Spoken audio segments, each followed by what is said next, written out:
A huge fight was booked for UFC 311. We have some big news about Jake Paul versus KSI, as well as Jon Jones versus Tom Aspinall. And Conor McGregor goes on Unhinged rant after his guilty verdict on Friday. I already made a video reacting to the guilty verdict, giving my thoughts, and I've talked about the case at length. You guys could check out my videos. There's a whole playlist. But Conor McGregor was found liable in his civil lawsuit against Nikita Hand. Conor first put out a tweet saying, "I will be appealing today's decision, the judge's instructions, and the modest award given for the assault. I am with my family now, focused on my future. Thank you to all for the support worldwide." This response was good until Conor McGregor later deleted it, and about 12 hours or so later, in the middle of the night, Conor McGregor went on a crazy rant about this whole thing. Conor McGregor tweeted saying, "Congrats, James Lawrence, on absolute exoneration. Twice this heinous accusations was put to you, and twice it was shown as false. It is absolutely disgraceful what they put you through here. I look forward to seeing you further vindicate yourself and lambaste those responsible in court. We know what happened that night. Every single statement given by a person present on the night was ignored, and they all disputed Nikita's lies. However, James, they did believe you, but just in certain parts for some strange reason. And they apparently did not believe Danielle Keeley at all. Laughable. It seems they didn't believe Nikita much either. How could they? Her original story was she was gang raped by security and chased from the hotel on foot. A court of public feeling and opinion brainwashed in the people via mainstream media. The reporting in court a laughingstock to everyone present. Justice and truth will prevail. Appeal, appeal, appeal, as well as others. Congrats, James. Onward and upwards." Islam Makhachev also chimed in talking about the court case and,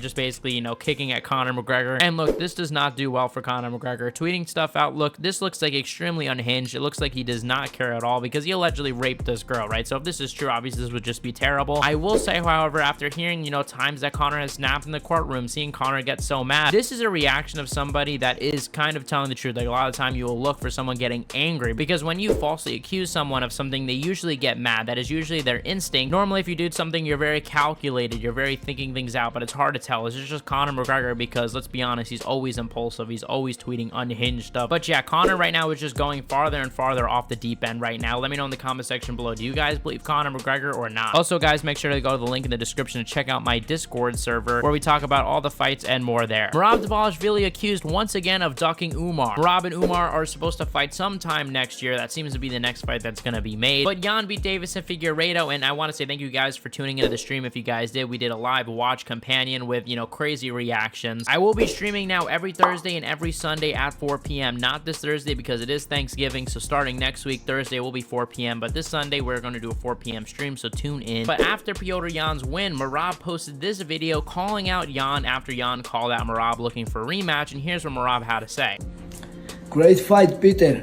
I like your call out and I like your respect. Let's go again after 2 years." Now look, I don't think Merab is at all ducking Umar, right? I just think this is a case where Merab really does not like Umar. I think he just feels like Umar is so undeserving. I mean, look at Merab's road to the title. I mean, it was so difficult, but I don't think he's afraid of him. I just think he does not want to give him a title shot that bad. But let's be honest, Petr Yan doesn't either, so I think that Umar over Petr Yan. But at UFC 311, Jamahal versus Jiri Prochazka got added to the card. This is a massive fight, but it's finally happening here. Let me know in the comment section below your prediction. Jake Paul versus KSI also might be next. I know this is going to be shocking to a lot of people because this fight has been in the works for years now at this point, but both KSI and Jake Paul have hinted at a big announcement, right? KSI said that there's going to be a big announcement for the Misfits card, probably regarding his fight, because KSI has said, look, that he wants to fight at some point early 2025. But more interestingly enough, Jake Paul also tweeted saying that he had news saying, "Big week ahead. Old ego-driven men trying to change boxing is never going to work. I got the magic stick. Announcement soon." And Nikita, Jake Paul's manager, has hinted that, yeah, Jake Paul might be fighting in February 2025. So I would not be surprised to see if KSI Jake Paul is going to happen next. I think it's now or never. Like, what are we waiting for at this point? But speaking of fights that might never happen, finally, we're going to talk about Jon Jones versus Tom Aspinall because we have another update. Last Friday, we talked about how Tom Aspinall said he is in negotiations with the UFC and how this fight might happen sooner than we think. Well, to add even more to the conspiracy, Jon Jones has come out in an interview saying he's back in the gym. We talked about that already, but he has said that he is in negotiations with the UFC as well. UFC and I, we're in negotiations. We're in talks to see what happens next. I'm back in the gym. Yes, I will be competing in 2025, more than likely. Now, 2025 is no surprise. I think most of us figured he was going to fight next year, but the fact that he's in negotiations, Tom Aspinall's in negotiations, I mean, it's pretty much 100% we know that that fight is what the UFC is trying to do next. And I genuinely think that this fight could happen sooner than we think. I think at latest International Fight Week, but you never know. Maybe sooner. It could be even later, but it sounds like it might even happen sooner. Let me know in the comment section below what you guys think. What fight do you guys most want to see next year? You guys are the best fan base in MMA. Hit the subscribe button, like, comment, and share, and I'll see you guys in the next one.